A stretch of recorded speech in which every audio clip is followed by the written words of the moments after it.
अस्सलाम वालेकुम दोस्तों, इस वक्त हम अली मोहम्मद गबोल गोठ में हैं और यहाँ पर अवामी वर्कर्स पार्टी का एक मीटिंग हो रहा है जिसमें बहरिया टाउन से मुतासरा गोठों के लोग यहाँ पे मौजूद हैं। तो इस सिलसिले में यहाँ क्या हो रहा है, किस सिलसिले में आगे की क्या तैयारी हो रही है, तो हमारे पास जो है इस वक्त हफीज़ बलोच मौजूद हैं जिसका अवामी वर्कर्स पार्टी से ताल्लुक़ है। तो इनसे पूछते हैं कि आज का ये मीटिंग जो हो रहा है इसमें क्या तय हुआ और क्या प्लान बनाया हुआ है, तो इस सिलसिले में हम बात करते हैं। जी हफीज़ भाई, ये आज जो ये प्रोग्राम हो रहा है इसमें क्या तय हुआ, क्या हुआ, कुछ बताएंगे? अच्छा, आज का ये मीटिंग हमने बहरिया टाउन के अंदर मौजूद उन गांव के लोगों को बुलाया है, उनको अपने साथ मिला के उन गांव के तहफ़्फ़ुज़ के लिए हम प्लानिंग कर रहे हैं। सारे गांव वालों को मिलके हर एक गांव के स्टे ऑर्डर हम लेंगे। हमारे साथ वकीलों की टीम है अवामी वर्कर पार्टी के, तो इसी हवाले से हम यहाँ बैठे हुए हैं। गांव वाले अपने गांव के तफसीलात जो मज़ालिम हुए वो बता रहे हैं और वकील अपने कानूनी निकात निकाल रहे हैं, और सियासी हवाले से हम अवामी वर्कर पार्टी की तरह हम यहाँ पे इसको जद्दोजहद में इनके साथ हैं और इन्हें हम कभी अकेला नहीं छोड़ेंगे और ये जद्दोजहद जारी रहेगी जब तक इनके हुकूक इनको नहीं मिलते। तो आज की इस मीटिंग में कोई ख़ास प्रोग्राम तय हुआ कि आइंदे के लिए जो लाए अमल है वो क्या है आप लोगों का? हम ये है कि हम इन गाँव के तहफ़्फ़ुज़ के लिए हम कानूनी रास्ता अपनाने की वो प्लानिंग कर रहे हैं। हर एक गांव जो मुतासर हो रहे हैं बहरिया टाउन की वजह से, हम गाँव का हाई कोर्ट, सुप्रीम कोर्ट का दरवाज़ा खटखटाएंगे कि इन लोगों को तहफ़्फ़ुज़ दिया जाए, इनके ज़मीनों को तहफ़्फ़ुज़ दिया जाए, इनके जो को पानी के रास्ते हैं उनको तहफ़्फ़ुज़ दिया जाए, ये जो बारानी ज़मीनें हैं यहाँ पे काश्तकारी करते हैं उनको तहफ़्फ़ुज़ दिया जाए, बहरिया से इन्हें बचाया जाए। जो सुप्रीम कोर्ट का फ़ैसला है ये मार्च का, उसमें इन लोगों का कोई ज़िक्र नहीं है और सिर्फ बहरिया है और बहरिया के जो थर्ड पार्टी बना के पेश कर रहे हैं जिन्होंने इन्वेस्ट किया हुआ है। हम ये चाहते हैं कि ये भी फ़रीक हैं और इनकी भी सुनी जाए।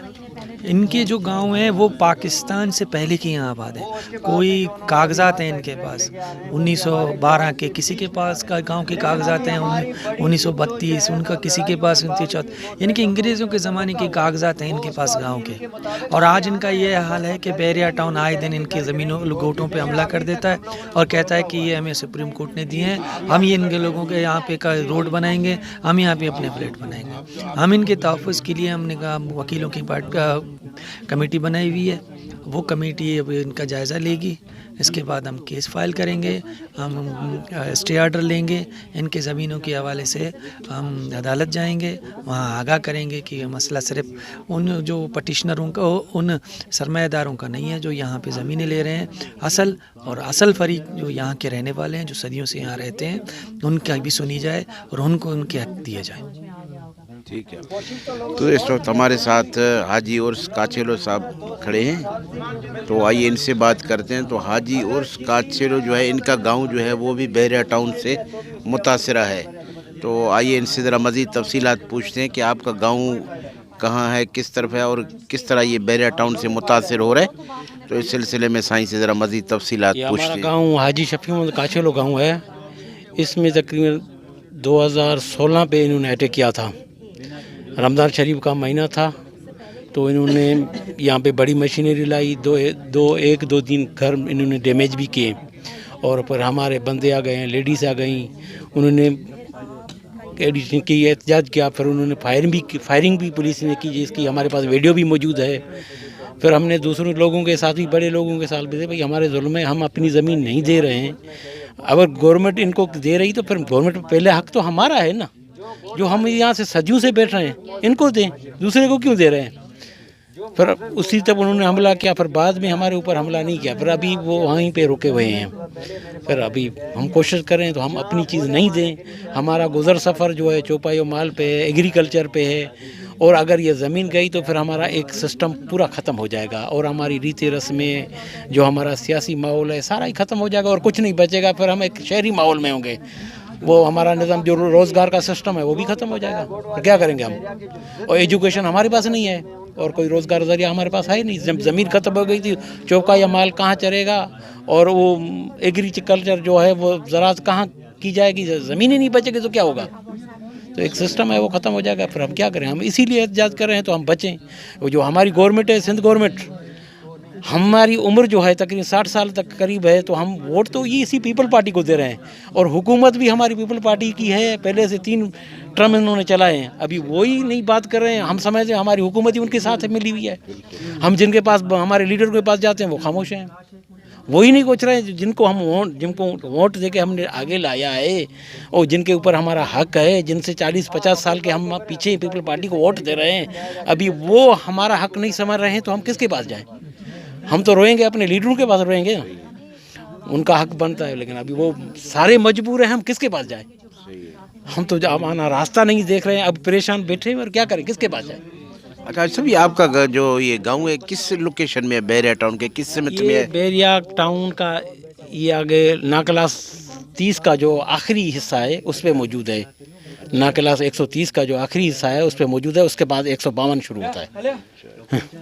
अच्छा सभी ये आपका इलाके में जो वहाँ पे आपका गांव है वहाँ पे एजुकेशन की क्या सहूलत है? कोई स्कूल वगैरह? एक प्राइमरी स्कूल है, पहले लालबख्श काछलो जो बड़ा गांव है उसमें है, उसमें 2 टीचर मौजूद हैं, और अमीर बख्श काछलो है उसमें भी 2 टीचर मौजूद हैं। एजुकेशन, प्राइमरी एजुकेशन है। बाकी 3-4 गाँव है, यहाँ कोई सेकेंडरी स्कूल नहीं है, कोई हायर सेकेंडरी स्कूल नहीं है। हायर सेकेंडरी स्कूल एक ही काठौर का है, एक सेकेंडरी स्कूल, जहाँ पे तकरीबन हमारे से 11-12 किलोमीटर दूर है। वो जो गरीब बेचारे लोग हैं जिनका कोई ज़रिया नहीं, वही बच्चे आगे नहीं जा सकते हैं। जिनके पास कुछ अफोर्ड कर सकते हैं वो आगे जा सकते हैं, बाकी बेचारे इधर ही अपना कोई माल मवेशी चरा है, कोई वैसे ही बैठा है, और क्या करेगा? वो जब सिस्टम ही नहीं है, प्राइमरी 5 क्लास पास करके बैठ जाते हैं। अच्छा लोगों का जरिया माश क्या है? चौपाया माल और ज़राअत, एग्री या बारानी ज़राअत, और कोई ज़रिया नहीं है। अभी जो ज़मीन नहीं बचेगी तो चौपाया माल कहाँ चलेगा और एग्रीकल्चर कहाँ होगी? अभी हमारे लोगों के लिए कोई सोच रहा ही नहीं है। ये कराची शहर के रहने वाले बंदों के लिए सोच रहे हैं तो भाई वो रहें, सोसाइटियाँ बनाएं, और हम जो यहाँ सदियों से बैठे हैं उनके लिए कोई बात नहीं है। वो कहाँ जाएं बेचारे? फिर हमको कहीं और दरिया में फेंक दें? ठीक है हाजी साहब। तो दोस्तों आपने हाजी साहब की भी बातें सुनी। यही मकामी लोगों का जो असल मसला है यही है। यहाँ पे जब बैरिया टाउन बन रहा था होना तो यही चाहिए था कि ये मकामी गोठों का सर्वे करके पूरी गोठों को बैरिया टाउन में चलो जम किया जाता, इनको जो है प्लाट दिए जाते या इनको मकानात बना के दिए जाते, तब भी कुछ न कुछ इनका अजाला हो जाता। बजाय वो करने के इन पूरे गोठों को उन्होंने मसमार कर दिया और जो बाकी गोठ हैं उनको ये मसमार करने की कोशिश कर रहे हैं। तो इन बेचारों ने कोर्टों में भी गए, काफ़ी भी इन्होंने वो किया, लेकिन कुछ भी यहाँ इनको हासिलात नहीं हो सका। तो अभी ये बेचारे लगे हुए हैं और इनका ये आला हुकाम से यही मुतालबा है, ख़ासतौर पीपल्स पार्टी जो कि यहाँ के इनके मुंतखब नुमाइंदे हैं उनसे भी इनका यही मुतालबा है कि भाई हमारी जो है ख़बर ली जाए, हमारे साथ ज़्यादती हो रहा है, कम से कम इस ज़्यादती का तो अजाला होना चाहिए। इस वक्त हमारे साथ अवामी वर्कर्स पार्टी के खुर्रम साहब मौजूद हैं। तो आइए ज़रा आज की इस मीटिंग के बारे में, इस प्रोग्राम के बारे में और आइंदा के लाहे अमल के लिए खुर्रम से पूछते हैं कि क्या इनका प्लान है, क्या प्रोग्राम है और यहाँ के मकामी लोगों का क्या कहना है और ये कहाँ तक उनकी मदद करने की कोशिश करेंगे। बहुत बहुत शुक्रिया। अवामी वर्कर्स पार्टी जो है वो शुरू से इस तरह के किसी भी डेवलपमेंट प्रोग्राम के सख्त ख़िलाफ़ है कि जो किसी भी जो अवामी आबादी है या इंसान का कारोबार हो, उसका रोज़गार हो, उसकी रिहाइश की जगह हो, उसको ख़त्म करके किसी किस्म का डेवलपमेंट प्रोजेक्ट बनाया जाए। हमारे ख़्याल में ये तरक्की नहीं है बल्कि ये इस्तेसाल है। और हम ना सिर्फ ये कि काठौर में बल्कि मुख्तलिफ़ जगहों पे खुद जैसे इस्लामाबाद की कच्ची आबादियों का मसला था, वहाँ पे भी हम जो हैं वो उन अथॉरिटीज़ के ख़िलाफ़ खड़े हुए। इसी तरह से कराची के मुख्तलिफ़ शहरों में जहाँ जहाँ इस तरह के मामलात चल रहे हैं हम उसके ख़िलाफ़ खड़े हो रहे हैं। और बैरिया टाउन का ये पूरा प्रोजेक्ट जो है ये सिवाय मुनाफा खोरी के और किसी चीज़ के ऊपर नहीं खड़ा हुआ। اور یہاں کے جو انڈیجینیس لوگ ہیں جو عرصہ دراز سے یہاں پر جو ہیں وہ مقیم ہیں, یہاں پر جو ہے وہ کاروبار کر رہے ہیں, اور جن کی کاشت سے, جن کے کاروباروں سے جو ہے وہ پاکستان کی جو اکانومی ہے اس کا بہت بڑا حصہ جو ہے وہ بھی چلتا ہے, اس کو تہس نہس کر کے اور ان کی جو ساری یہ خدمات چاہے پارٹیشن سے پہلے ہوں یا پارٹیشن کے بعد ہوں اس کو فراموش کر کے ان کی زمینوں پر قبضہ کرنا, ان کو جو ہے وہ بے دخل کرنا, یہ بالکل ویسی ہی ہے جیسے آپ کسی بھی ملک میں جائیں اور اس کے اوپر قبضہ کریں اور اس کے اندر جو ہے وہ اپنی منمانی کریں. لہٰذا عوامی ورکرز پارٹی آخری دم تک اس پروجیکٹ کے خلاف جو ہے وہ لڑے گی, اور اس طرح کا کوئی بھی پروجیکٹ ہوگا تو اس کے خلاف لڑے گی. اسی حوالے سے آج کی میٹنگ جو ہے وہ رکھی گئی تھی, جس میں جو ہے وہ ہماری کوشش یہ ہے کہ جتنے بھی مقامی لوگ ہیں ان کو بلایا جائے اور ان کے حوالے سے جو گوٹ ہیں, جو زمینیں ہیں, اس کا ہم جو ہے وہ ایک اندراج کریں اور ایک بڑی قانونی جنگ جو ہے وہ بحریہ ٹاؤن کے خلاف لڑنے کی تیاری کریں. اس حوالے سے ہم نے مختلف لائرز سے رابطہ کیا ہے جو کہ اس ٹیم کا حصہ بن رہے ہیں.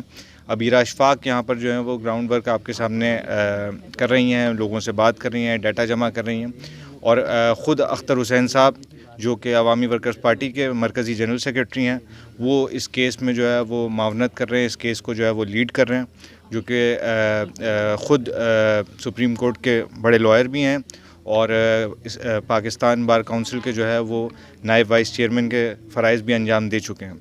اور ان کی طرف سے ہی میں آپ کو یہ بتانا چاہتا ہوں کہ اس کیس کو ہم آخری حد تک لڑیں گے, اور نہ صرف یہ کیس لڑیں گے بلکہ اور بھی جتنے سیاسی, سماجی, قانونی جتنے لائے عمل موجود ہیں ہم سارے بروئے کار لاتے ہوئے اس جنگ کو آخری دم تک لڑیں گے, اور کوشش کریں گے کہ یہاں کے لوگوں نے اگر ہمارا ساتھ دیا تو ہمیں امید یہ ہے کہ جو ہے وہ چاہے کتنی ہیبت ناک کیوں نہ ہو, چاہے کتنا جو ہے وہ طاقتور کیوں نہ ہو, کوئی بھی فرعون, کوئی بھی وقت کا جو فرعون ہے اس کو آخر کار جو ہے وہ گرنا پڑتا ہے. آج نہیں گرے گا تو کل گرے گا, لیکن گرے گا ضرور.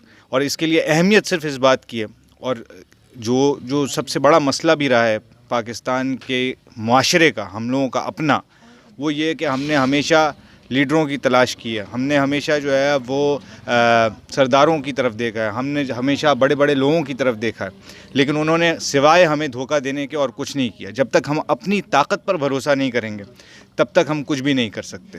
ظلم کتنا ہو چکا, خون کتنا بہہ چکا, لوگ کتنے مر چکے, لاشیں کتنے سڑ چکے, خون کی لالی بکھری ہے شہر میں, رات کی تاریکی ہوتی ہے سحر میں, آزاد ہو کر بھی آزاد کہاں ہیں, برباد ہیں ہم آباد کہاں ہیں, درد سے سینہ پھٹنے کو آتا ہے, منہ جو بند تھا کھلنے کو آتا ہے, پہچان اپنی ذات, مان میری بات, یہ سب نتیجہ ہے چپ رہنے کا, حق کھونے کا, ظلم سہنے کا, حق اپنا چھوڑ کر دوسروں کا مارتے ہو, پھر مدد کے لیے مسیحا پکارتے ہو. ظلم کرنا ہی نہیں ظلم سہنا گناہ ہے, خون کے دریا میں یوں بہنا گناہ ہے, کیوں ذہن تمہارے سوچنا بھول گئے, ظالم کے منہ کو کیوں نوچنا بھول گئے, بتا دو نہ ان کو اب تمہیں سے دنیا ہے, تمہیں سے تاجر ہے, تمہیں سے بنیا ہے, فیصلہ تمہارے پاس تھا, فیصلہ تمہارے پاس ہے, حالات کے سیلاب کا تمہیں کتنا احساس ہے. تو یہ ایک بنیادی نقطہ ہے کہ جب تک لوگ اپنی طاقت پر بھروسہ نہیں کریں گے تب تک ہم جو ہے وہ آگے نہیں بڑھ سکتے, اور آج نہیں تو کل کریں گے, اور جب کریں گے تو یہ سرمایہ دار ہوں, یہ جاگیردار ہوں, یہ نیو لبرل اکانومی ہو, یہ ریاستی ادارے ہوں, کوئی بھی ان کے آگے ٹک نہیں سکتا. بہت شکریہ. Thank you.